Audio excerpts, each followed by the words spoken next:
we bring inspiration to our listeners to find motivation within themselves to be great. Through our content, we bring proves betterment starts where you at now in life. Don't forget to share, subscribe, and like Speaking Through the Barz podcast on all streaming sites, YouTube, social media, Instagram, TikTok, and Clubhouse. Today we have a great guest coming in, Keyontay Ricks. Man, we appreciate you for coming in. I just want you to explain to everybody a little bit about what you got going on today in life.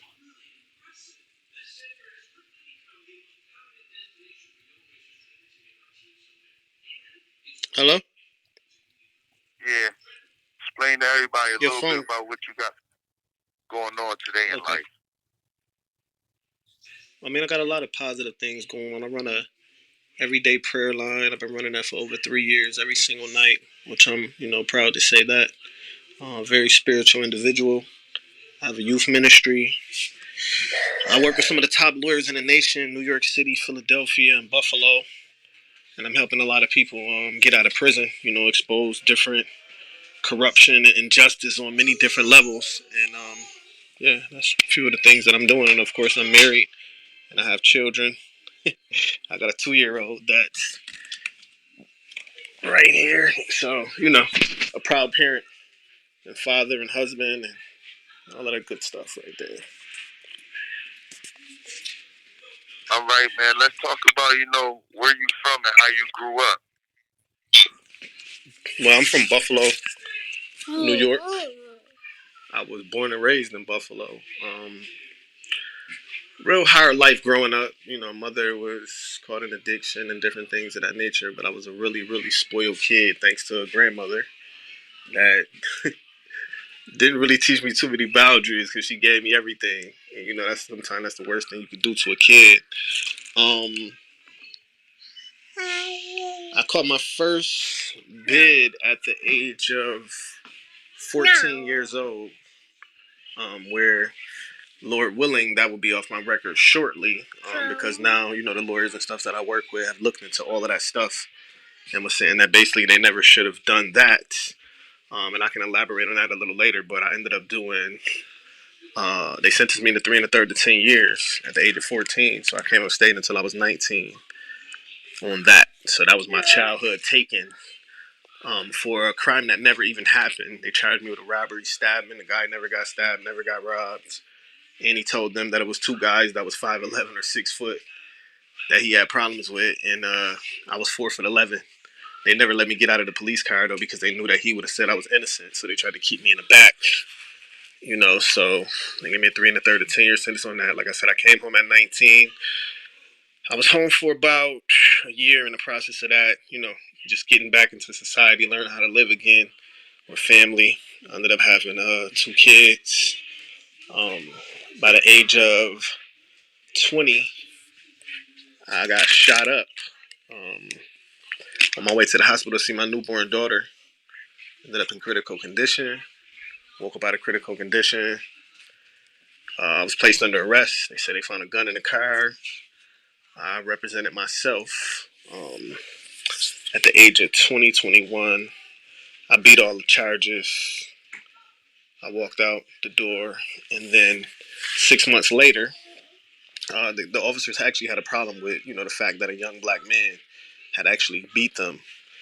The district attorney had a problem as well. So 6 months later, I ended up getting framed. I was in an interracial relationship as well, living in Amherst, New York, which is outskirts of Buffalo, in a relationship with a Russian girl.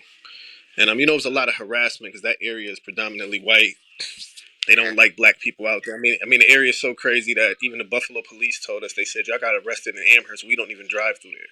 So when the police don't even want to be around the racism, it's real. So they gave me a 20-year sentence for a crime that never happened. No victim, no eyewitness. The officer who got me convicted had absolutely nothing to do with the case. And, the judge, the district attorney, and the lawyer knew that he was out of his jurisdiction, period. So everything was fabricated with him. The judge not only didn't dismiss the charges, but sentenced me to 20 years for a crime that never happened. I learned law while I was inside. So I blew trial.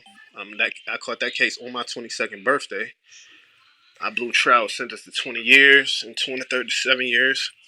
Um, took rent concurrent. I learned law while I was inside. Um, lost 12 appeals in a row, and then I won on the 13th appeal. So that's, you know, part of me growing up. And after I came home, then that's when I started, doing the stuff. I've been home for actually about 6 years now. Yeah, so listening to your story, so basically you was in and out of incarceration 3 times. But the last time before you was exonerated, like how did you spend your time? What was your mind frame? What was you thinking? Well, I was thinking that I had to get out of prison. And I didn't have a whole lot of support. I mean, Mama was always there, sending me letters of encouragement and stuff like that. But a lot of people, they don't really love you. They love what you can do for them. You know what I'm saying? So it was a real difficult. Yeah, it was a real difficult time. On top of all of that, I mean, my lady, she got married 6 months after I blew trial to somebody else. So you know, there was a lot of losses, a lot of money that was stolen, just all kind of stuff, man. And I was in a real difficult place. But one thing that I do is whenever I'm going through something, I look in the mirror, and yeah. So yeah, Just my phone, we'll my talk phone. about the part where we'll talk about the part when you say you look in the mirror. Oh yeah, I look in the mirror, and basically, I look at life like a math test. You write out all of your problems, everything that you consider as a problem in your life, and then you write out the solutions to all of your problems, right? And the only time you really have a problem is when you don't know the solution. So I wrote out all of my problems, and I had to really break off from relationships. The girl mainly, because she was a headache, and being in that environment, you got to make sure your mind is right because that's misery island. Whatever you think, you're going to track. And just certain things like that to prevent people from coming home. Period. So I had to ask her to do me a favor, and she came to see me on a visit, and I said, "Listen, just leave me alone." You know what I mean? Go live your life. It was a real hard decision to do that at the lowest point of your life, but it was necessary. And then I got focused. You know what I mean? And I studied law every single day. And my journey was a real walk of faith. It was a real walk of faith because you have to understand, like you notice that certain people, they file 2 appeals and they give up because especially when you're innocent, you got them issues and you put all your time and your energy into that, and then the judges say, we don't care. We don't care that you don't have a victim or eyewitness in your case. We don't care that police reports was fabricated. We don't care that not one person really testified against you except for a lying officer. But we're not letting you out of prison. So then you put all your faith in it again. And it's bad enough that you don't have your peoples in the streets. So, a lot of them is not really believing in you, trying to assist you. Then you do it another year. Then it's shut down again. Then it's another year. Then it's shut down again. Then another year. You know what I'm saying? So then it got to the point where, because I had 2 kids actually 3 kids under the age of 3. One was on the way, and 2 was under the age of 2. Right. And woo, it was just serious, man. And after like around the 12th around the 12th year, my family started saying, "Man, stop saying that you coming home. You've been saying that the whole time." And that was my fault for having any faith in the system. In a corrupt system. I'm assuming that the judges is gonna say, okay, well, you do have a constitutional right to confront an accuser. No one accused you of anything. I'm thinking they're gonna do that, and the judges basically didn't care. But it was between really me and God, and I will like to say that I'm a very spiritual person, and I think that's the reason why I was able to wholeheartedly forgive everyone who wronged me in life because of the spiritual relationship that I had during that bid. And basically, just a short form, because I know that this is really essential in reference to my story, is that before the second situation, God has always shown me things ever since I was younger. So he was showing me that I wasn't supposed to leave a house. And I went against what God showed me from my child's mother and my mother, because my child's mother did have my daughter. And when I told them though, I said, God showed me that I wasn't supposed to leave the house. I know y'all want me to come to the hospital because I was in the hospital when she actually had my daughter. I said, but I'm gonna go against this because y'all beefing with me and I don't want to keep beefing. I said, but if anything happened, it's on y'all. Soon as, I left the house, that's when I got shot up. So when I got shot up, I woke up out of critical condition and I was under arrest. And I had the dream that I was in hell every night for 10 to 14 days, man. And I prayed to God and I was like, if you let me get out of this situation and I do anything disaccording to your word, your will, your way, then I deserve to get 20 years in jail. And I don't know why I said that. I was thinking like, yo, dude, why didn't you say 2 years or 2 months or what would make you say that? But I'm just going to show you the hands of God, though. So, boom. So that's when I represented myself and I beat all charges. And then I went out and I wasn't completely honoring the promise. You know what I mean? I wasn't doing bad, crazy stuff, but I'm saying that I wasn't living my life spiritually the way that I was supposed to live it. I wasn't faithful. It was a lot of different things that I wasn't doing that was lined up. So 6 months later, I pull up to my house in Amherst. Guy collecting money for a church or a charity. I give him some money. He's like, yeah, well, you need to be in church on Sunday. He said, I used to live the life that you live. I got shot in the head. That's what forced me to see the light. Now, notice I don't know this dude, never seen this dude. You know what I mean? So he's just like, listen, you need to be in church on Sunday. I didn't go to church on Sunday. Sunday was my 22nd birthday. Sunday, I got locked up for a robbery that never happened. So, see, in the Bible, it says the warning comes with a disaster. So it really was God's hands in the whole situation. Now, you remember what I said that I made the promise in the prayer, and I said I deserved 20 years. I had one of the best lawyers in Buffalo that represented me. I had one of the best lawyers in Buffalo that represented me. And remember, no victim and no eyewitness ever testified against me because they threatened all of them. And I got the same 20-year sentence that I told God that I deserved for a robbery that never happened. So he was showing me how powerful his hands was. So then when I go through there, I lose everything. And pain is good. Pain is one of the greatest teachers because see, pain provides clarity. It helps you see things for what it is instead of for what it appeared to be. Many people are caught in the illusion to believe that life revolves around them, and it's not the truth. You know what I'm saying? So when I went through that, it forced me to make a transition from who I was to who I was supposed to be. And that's why, I'm in tune. So I pray for wisdom on that journey, and God provided me with information that had me in the spiritual realm so much I didn't know if I was awake or I was asleep. And so now we fast forward, after I lose all of them appeals, that was a walk of faith. How much faith do you really have? Is you going to continue to move forward when things don't look like it's going to happen, when you see one or two people is winning their appeals out of thousands? You know what I'm saying? What makes you think you're going to be that person? Is you going to keep that faith? So I kept on fighting, man. And, around the 12th year, I was sitting there meditating because I'm also an advanced meditator. And I was sitting there and God spoke to me. Now, I believe prayer is when you speak to God, but meditation is when God is able to speak to you, because you have that mental clarity. So God was able to speak to me and said, if you want to come home, you got to make another promise to me. So I got out of my meditation and I went and prayed and I said, yo, God, I learned what I needed to learn. I'm tired of being here. And I really was at that point where they never, where they say God don't give you more than what you can handle. I was at that point where I was just tired. I had started prayer groups in prison and all kind of stuff. Just a lot of positive things. The officers actually shut it down, as they said, for safety and security.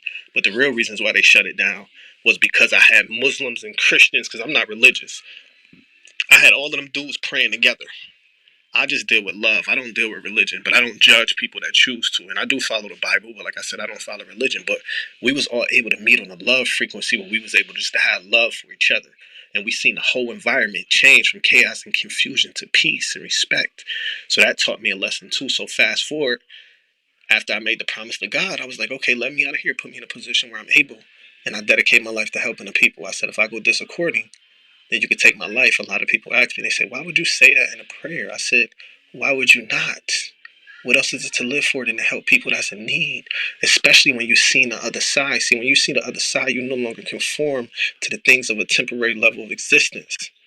So I'm not conform. I don't conform to this stuff. You don't care about money and all of that stuff. You understand the importance of dealing with love, staying peace, peace, dealing with positive things and stuff like that. So fast forward, right after I made the promise to God, I speak on the phone to this prophet. So the prophet tells me, he's like, listen, God wanted me to speak to you personally. He was a friend of a girl I was talking to at the time. He said, God wanted me to speak to you personally and tell you that he always hears your prayers. And to tell you that you've been wrongfully locked up for 12 years based upon a promise that you broke to him in a prayer. Now, he had my full attention because even a girl never knew about the promise in the prayer. You know what I'm saying? So I'm sitting there and I'm like, wow. I'm like, wow. I'm like, yeah, you got my attention. So he said, yeah, God said he heard your recent promise, your recent prayer. He about to grant it and give you everything you asked for. But you better honor it. He said, stop beating yourself up about things in the past. He forgave you for everything. Your life starts over the day you leave prison and you will be going home from that jail. Right after he say that, that's when the fake victim in the case gives a sworn to affidavit saying that he told the DA before my trial that he never got robbed and that I didn't have anything to do with the situation. That the district attorney told him, you better not come and say Keyontay is innocent or we're going to give you 25 years. So then he went and confessed to my trial lawyer. My trial lawyer gave me a sworn to affidavit saying that the fake victim confessed to him before the trial, told him that he never got robbed and I never had anything to do with the situation. He said, but he couldn't take a statement because they would have said he tried to coerce him into giving an affidavit to exonerate me, so it would have been a conflict of interest. So he referred him to another lawyer that's now a judge, and he gave me a sworn to affidavit as well. And they testified for me. You know what I'm saying? So then I get released. The judge supposed to dismiss both charges. He don't dismiss both charges. I didn't understand that, but now I understand why God allowed him to do that. Because if they would have just dismissed it, then I wouldn't have been fighting them the way that I'm fighting them now. And because it's much bigger than me. You know what I'm saying? The corruption is much bigger than me. You know what I mean? It's a whole lot of people that they was doing that to. So then God provided me with the information to show that the police reports was fabricated in reference to all of the money and everything else. So once we provided that information. So hold on real quick, right? Uh-huh. Hold on real quick, all right? Yes. Yes. This phone faded out.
Hello? Yep, he's calling back in.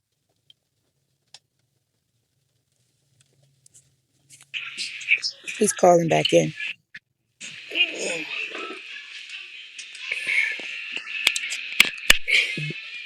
Can you hear me? Yeah.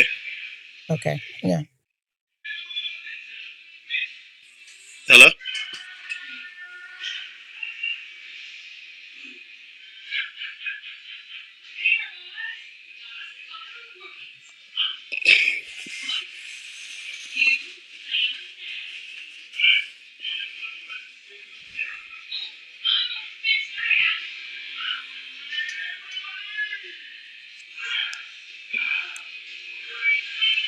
His phone on mute.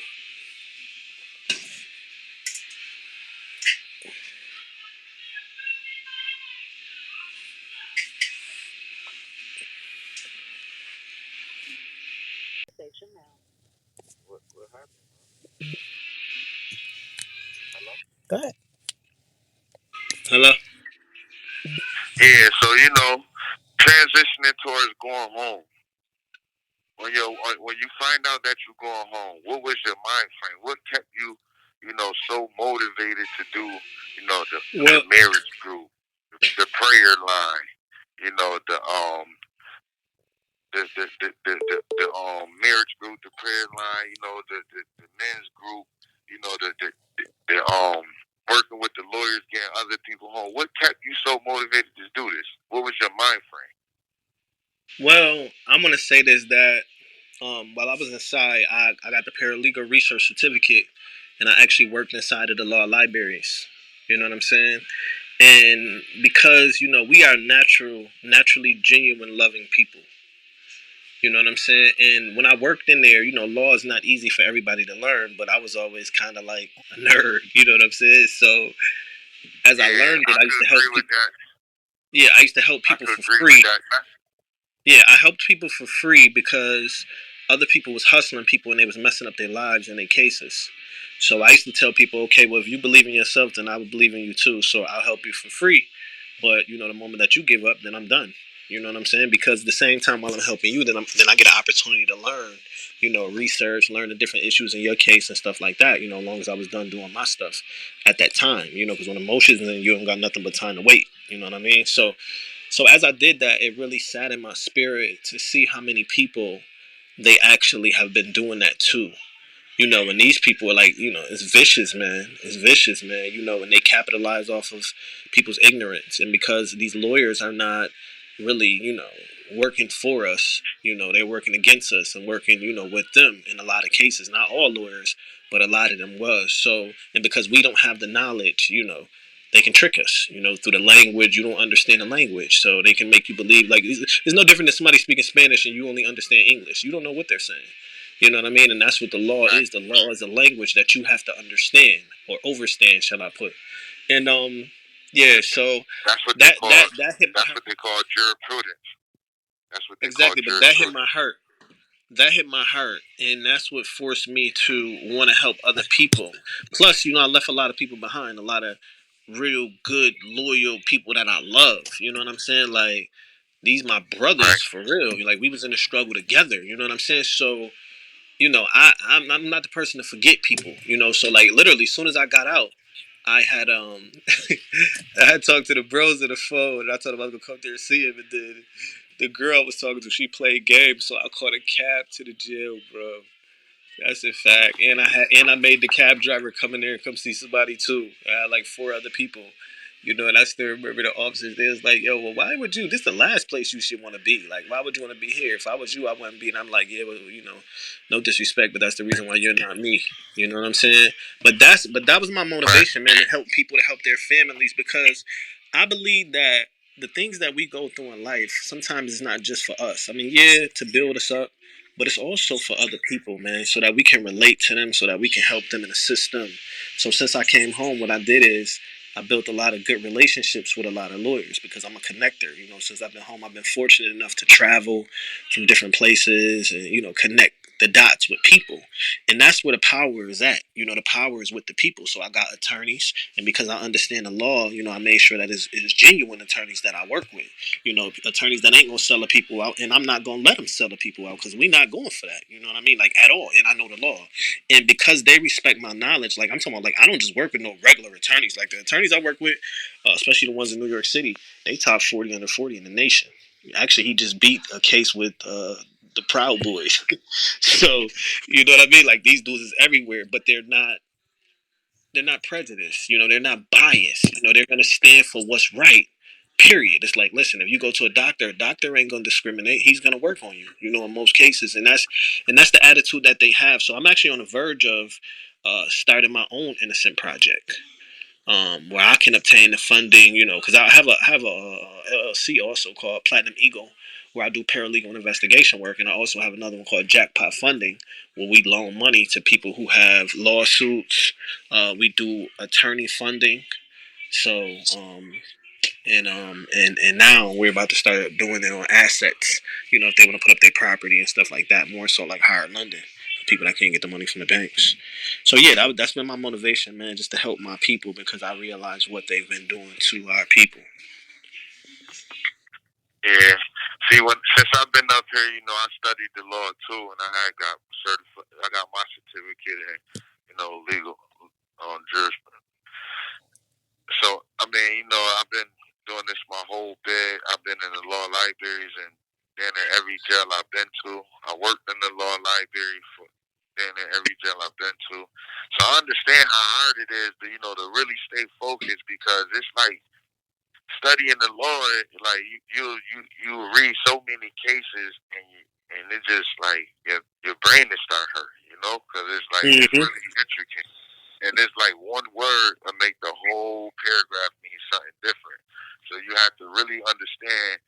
the terminology. Mm-hmm. Yeah, that's a fact.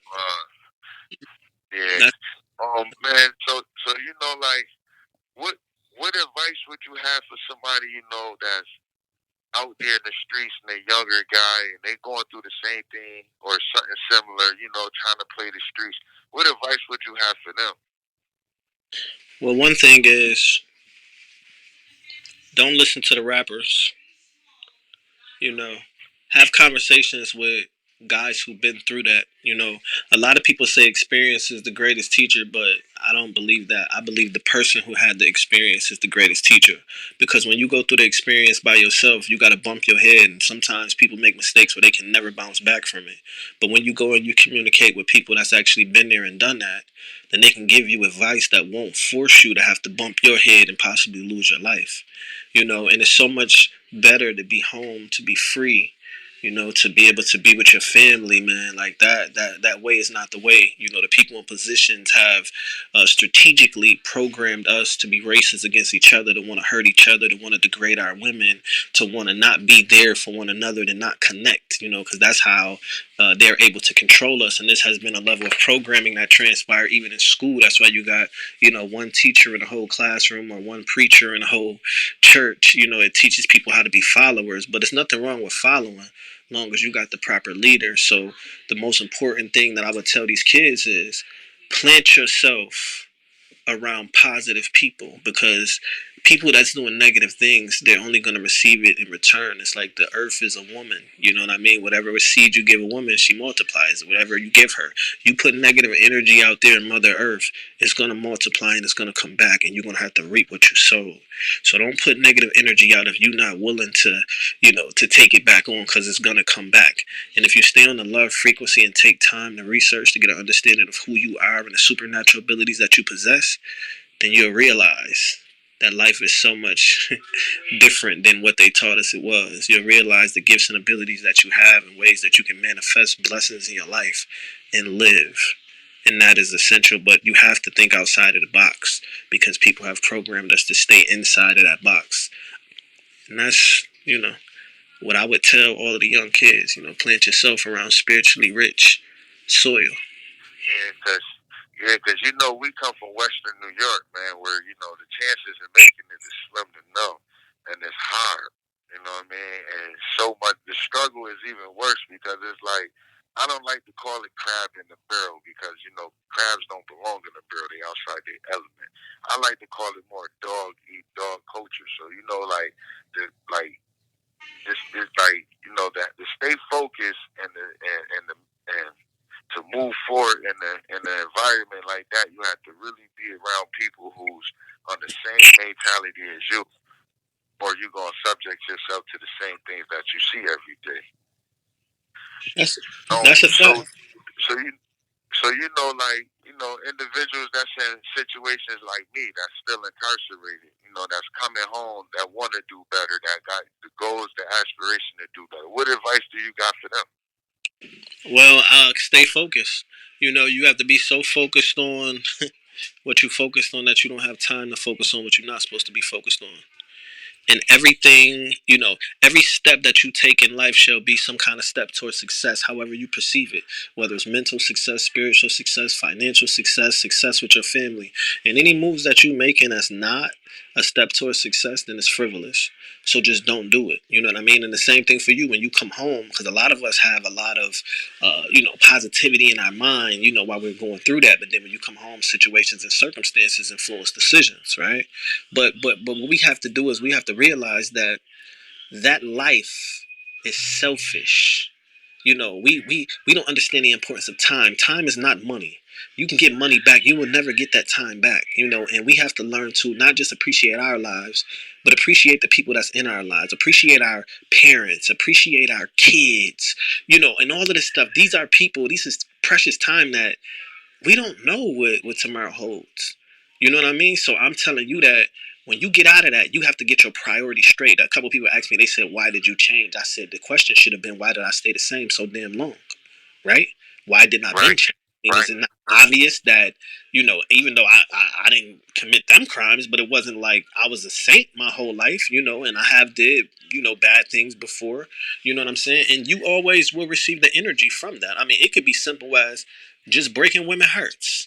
Your karma might be sitting in jail getting your heart broken because it wouldn't happen in the streets, because in the streets you don't have to worry about things like that, but the energy comes back and say, okay, you're gonna have to sit down and go through this because this is what you've been doing. So whatever it is, my thing is you keep tunnel vision on your purpose, and when you make your mind up, you keep your mind made up. Just like when we want to do anything, if we make our mind up, and a lot of times it wasn't right stuff, we did it. So when you make your mind up to do right, then you don't make no damn excuses. You don't make no excuses to go disaccording. No, I know I'm not supposed to be hanging around these people. Another thing that you have to do is you have to write your vision out. Make it plain. It's in Habakkuk 2 and 2 out of the Bible. Write the vision and make it plain. And this is what a lot of these they got these rappers doing. They write the vision out, and then the vision manifests. And a lot of them die the same way they wrote it, like P&B Rock, Tupac, stuff like that. That's out of the Bible. Write your vision out. Have your goals set, your short-term goals, your long-term goals, and understand that the struggle is okay. We learn our greatest lessons when we're going through things. So when you come home and you sit there, you never forget what you've been through. And that's why I take care of like 30 people in jail. You know what I mean? A few of them about to come home like shortly. But they remind me every second that no matter what, if you ever slip up, these people will finish you off and you will never have your freedom again. And I use that as encouragement because I feel what they go through every time they call me, and they call me every day. So I'm going through it every day. I'm feeling it every day, right? So it keeps me focused to say, man, these people rely on me, man.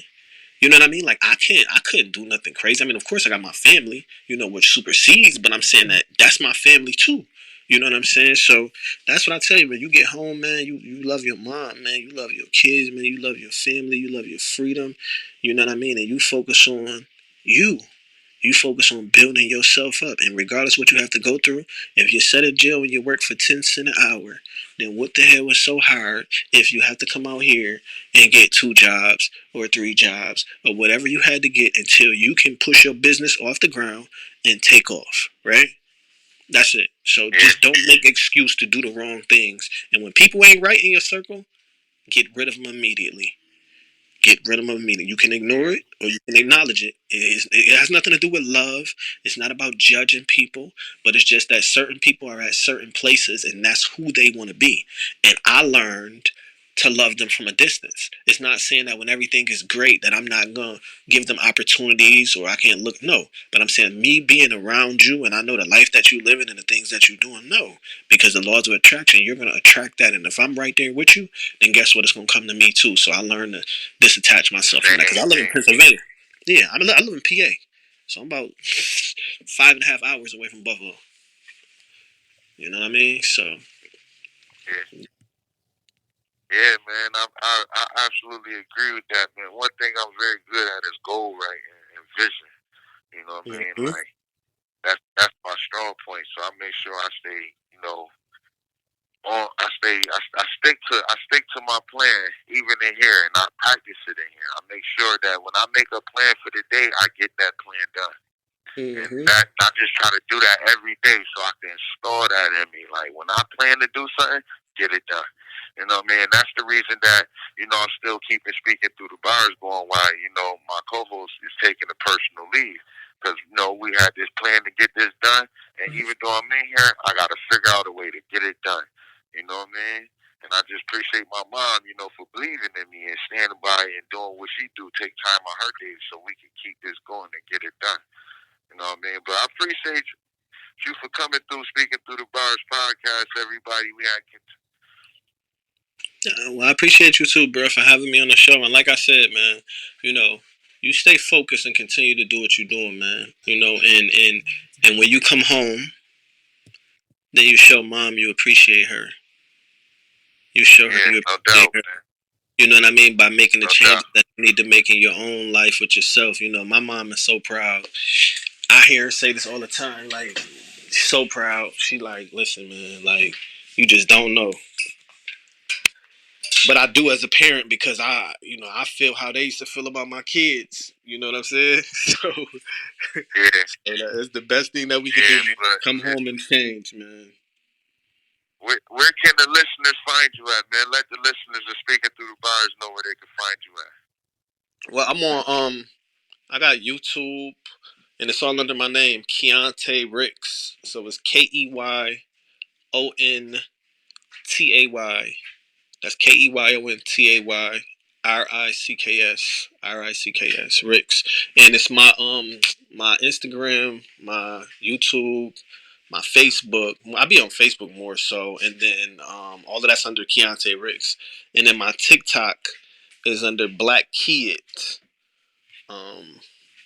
Black KEYIT, and that's my TikTok. Yeah, so anybody can get in touch with me on any of them platforms, and I love the people, man. I love the people, man. I don't mind encouraging them or whatever. That's just what I do every day. So. Yeah. Well, yeah, man. We appreciate you for coming through, ladies and gentlemen, and Speaking Through the Barz audience. That was Keyontay Ricks. Great brother, great story.